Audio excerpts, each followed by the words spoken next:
US President Donald Trump is this morning lashing out at Iran, calling the nation duplicitous, despite his recent optimism for peace negotiations.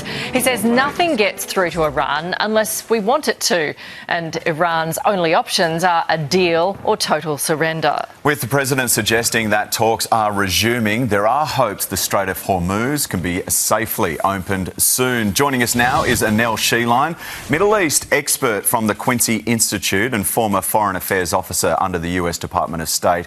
Hello, Anel. Thanks for joining us. So do you see these new talks being any more successful than previous ones?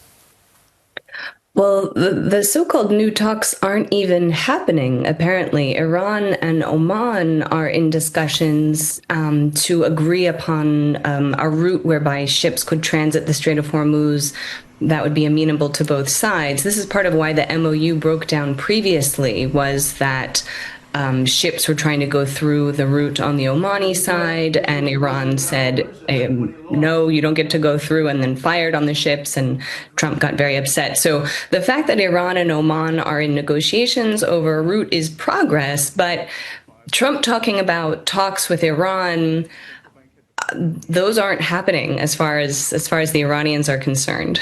Tehran officials are saying they're not negotiating with the US. So what's actually happening if the president is saying the opposite?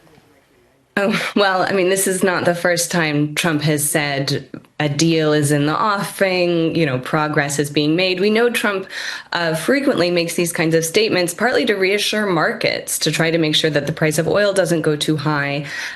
So although already U.S. support for this war was extremely low, there remains some support for it among his base, and even that is starting to crater. So I think Trump is really desperate to try to do anything to make it seem as if he continues, or as if he has the upper hand, although throughout that it's been clear that he does not.